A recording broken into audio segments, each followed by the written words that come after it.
What would you do if the person who broke your heart, the one you spent 7 years trying to forget, was suddenly standing 3 feet away from you, ordering a glass of water like he never left, like you never cried yourself to sleep over him, like those 7 years were nothing? Stay with me, because what happened next, I still can't fully explain it. Before I start, subscribe my channel for upcoming amazing stories this week. And if you've ever loved someone so deeply that even after years, a single song, a single smell, a single street corner brings them back, this one's for you. Stay till the end, because this story doesn't end the way you think it will, and I need you to hear all of it. I didn't even need a second look. I already knew it was him. I was standing in the doorway of this restaurant, Marigold's, this quiet little place on Ellison Street that my coworker Priya had picked for our team dinner, and I had just pulled the door open when I saw him, across the room, sitting at a table near the window. His head was down, reading something on his phone, and my whole body just stopped. My hand was still on the door. People were probably trying to walk past me, I don't know. I couldn't feel anything except this terrible, ringing silence in my chest, like someone had just unplugged everything. This couldn't be real. Not after 7 years. Not here. Not like this. His name was Callum, and I hadn't heard that name out loud in a very, very long time. Okay, let me take you back, because you need to understand what we were before you can understand what that moment meant. 7 years ago, I was 24, Callum was 27. We weren't perfect, God, we were far from it, but we were real. That's the only way I can describe it. Real in the way that means messy and honest, and sometimes frustrating, and completely, terrifyingly important. We'd been together for almost 2 years. We argued about small things: who forgot to call, who left dishes in the sink, who pulled away first during a hard week. Normal stuff. Stuff that doesn't feel normal when you're in the middle of it. But looking back, it was just 2 people trying to figure each other out. But underneath all of that, there was something quiet and solid between us, like a thread, and I trusted it. So when he sat me down one evening, it was a Tuesday, I remember because I had paint on my hands from a project I'd been working on, and told me he had to go, I didn't understand. I have to go, Amelia. I don't have a choice. That was it. That was almost the whole explanation. I asked him where. He said home, back north to his family. I asked him why, and he looked at the floor. Just looked at the floor for a long moment, and then he said, I can't explain all of it right now. And I should have pushed. I should have demanded more. But I didn't, because something in his voice sounded like someone who had already made a decision they hated making, and I didn't know how to fight that. We didn't fight. That made it worse. We sat in my small kitchen for maybe an hour. I made tea neither of us drank. And then he stood up and he hugged me, really held me, and he said, I'm sorry. I'm so sorry. I didn't say anything. He left. I didn't chase him. I've thought about that 1,000 times, whether I should have run after him, whether I should have screamed at him to explain himself, whether I let him leave too quietly, too easily, like I was agreeing to something I didn't agree to at all. But at the time, all I could do was stand at my kitchen window and watch his car disappear. And then I just sat on the floor. No dramatic crying at first, just sitting, just the terrible, hollow silence of a life that had suddenly developed a missing piece. The next few years were fine, mostly fine. I want to be honest about that. I didn't fall apart completely. I went to work, I saw friends, I laughed at things. I traveled a little. I even dated, twice properly for a few months each time, and both of those men were kind. They were genuinely kind, but I kept them at a certain distance without fully realizing I was doing it. Like I'd learned how to be present in a relationship without ever being all the way in. Some nights, maybe 3 in the morning, I'd lie awake and think about Callum. Not every night, not even every week eventually, but the thoughts would come. Usually small ones, like, I wonder where he ended up. I wonder if he's okay. I wonder if he ever thinks about that Tuesday in my kitchen. I never searched for him online. I made a conscious decision not to, because I knew that if I found even one photo of him happy somewhere, living his life, I'd feel something I wasn't ready to feel. And if I found something bad, I wasn't ready for that either. So I just didn't look. I didn't miss him every day, but I never stopped remembering him. That's the truest thing I can say. Back to marigolds. So I'm standing in the doorway, right? And I finally make myself move. I walk in, I find Priya at the bar, and I tell her I need 2 minutes. I think I said something about forgetting to reply to an email, and I go to the bathroom. I stand over the sink and I look at myself in the mirror, and I say out loud, very quietly, "Get it together, Amelia." Because maybe it wasn't even him, right? People look like other people. I'd been at my desk for 11 hours. My brain was tired. Maybe I was just projecting. So I walked back out, and the moment I stepped into the dining room, he looked up from his phone. His eyes landed on me, and I saw it happen, this flicker across his face, this specific, unmistakable thing that I'd seen before, years ago, across other rooms. Recognition. And something else, something I couldn't name yet.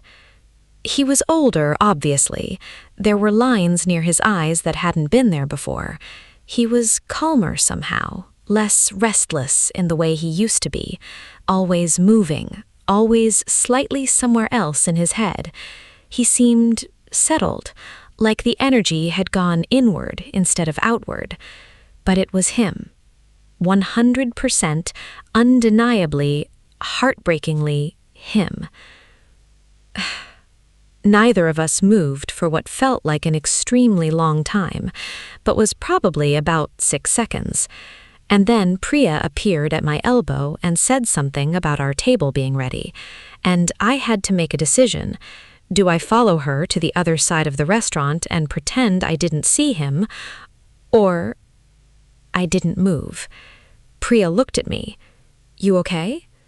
"Yeah," I said. "Go ahead, I'll be right there." She gave me a look, the kind that says, "I will absolutely ask about this later," and walked away. And now it was just me and whatever this was. He stood up. He walked slowly, not rushing it, and when he stopped in front of me, he said, not dramatically, not with some big opening line, he just said, "I didn't think I'd ever see you again." I felt every single one of those 7 years in that sentence. I felt the Tuesday in my kitchen. I felt the 3 a.m. moments. I felt the 2 relationships I'd kept half empty. I felt the specific way I'd trained myself not to search his name. And then I felt something else, something hot and sharp that lived right next to the sadness. "Funny," I said. "Neither did I." We ended up at a small table near the back. I texted Priya. She was gracious about it, bless her. And Callum and I just sat there for a minute, not really knowing how to start. He looked nervous. That surprised me, actually, because in my head, in the version of this imaginary reunion I'd never let myself fully picture, he was always composed, slightly regretful, but ultimately fine, moving on. But his hands were doing this thing, this restless thing he used to do when he was uncomfortable, turning his glass around in small circles on the table. "You look exactly the same," he said. "I really don't," I said. He smiled, small. "No, I guess not." Then silence. And in that silence, something shifted for me, because I realized I didn't just want to know why he left anymore. That question had evolved over 7 years into something more complicated. I wanted to know why he never came back, why there was never a letter, never an email, not even a message through a mutual friend, not one word. "Why didn't you ever reach out?" I asked. He looked down at his glass. "Because I didn't think I had the right to." That's not an answer. I know. Pause. He took a breath. And then he told me something I did not see coming. His mother had been sick. Not the kind of sick that gets better, the kind that changes everything and then takes everything. When he left my kitchen that Tuesday, he was 27 years old, and he was going home to help his father care for a woman who was declining fast and wouldn't make it another year. He'd known for weeks before he told me. He'd been carrying it alone, trying to figure out what to say, how to say it. And when it came to it, he couldn't explain the whole thing, because saying it out loud felt like it would make it more real than he could handle. He said, "I was 27 and I didn't know how to ask for help, not even from you, especially not from you." He moved back north. His mother passed 8 months later. His father fell into a grief so deep that Callum stayed. 1 month became 6, became a year, became 3. By the time he looked up from all of it, he said, 3 years had gone, and he had no idea how to re-enter my life after that kind of absence. "So you just didn't?" I said. "So I just didn't," he said. "And I've regretted it every single day since." I sat with that for a minute, and then I said, "So I spent 7 years thinking I wasn't enough for you to explain yourself to, while you were just gone." He didn't flinch. He took it. "Yes, that's exactly what happened, and I'm so sorry." Whew. Here's the thing about hearing an explanation after that long. It's not a relief. Not exactly. It's more like the pain changes shape. Because for 7 years, the story I had was he chose to leave and chose to stay gone. And that story was awful, but it was mine. I knew where all the edges were. I'd built my life around the specific shape of that wound. And now he was sitting across from me telling me the wound had been the wrong shape all along. I wasn't sure if that made things better or worse. I think both, at the same time. He didn't ask me to come back. He wasn't sitting there with some grand gesture. He said he'd moved back to the city 8 months ago for work, and he'd thought about calling, but he didn't have my number anymore, and he wasn't sure I'd want to hear from him. "I thought about you a lot, Amelia," he said, "more than I had any right to." "You had the right," I said. "You just also had the responsibility to tell me what was happening, and you didn't." "No," he said, "I didn't, and I can't fix that." Silence again. But different this time. Not the silence of shock or frozen grief. This was the silence of 2 people who had just put something very heavy down on a table between them, and were deciding whether to pick it up again or just let it sit there. I didn't forgive him that night. I want to be clear about that. This is not a story about one conversation healing everything. But something happened to me in that restaurant that I can only describe as a loosening. Like a knot I'd been carrying in my chest for 7 years had shifted. Not untied, just shifted. Enough to breathe differently. He walked me to the door when we left. We stood outside on Ellison Street. It was cold. His collar was up against the wind, and he was looking at me in that way he used to, like he was taking a photograph to keep. "Can I call you?" he said. I looked at him for a long time. "I don't know yet," I said. He nodded, slowly, like he understood that "I don't know yet" was more honest than a yes, and more generous than a no. And then I walked to my car, and I didn't look back. But I wanted to.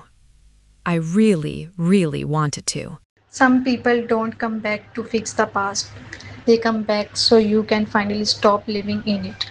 That night didn't give me answers. Not really. It just gave me him again, and somewhere between the anger and the relief, I realized I had a choice for the first time in 7 years whether to carry the old story forward or start writing a new one. Even now, weeks later, I think about that moment at the door. I don't know what Callum and I become after this, but I know something healed that night that I would stop believing could heal, and maybe that more than anything is what I needed. If this story touched something in you, drop a comment below. Tell me your story. Have you ever had someone come back after years? Did you let them in? Subscribe if you are new because we go deep here.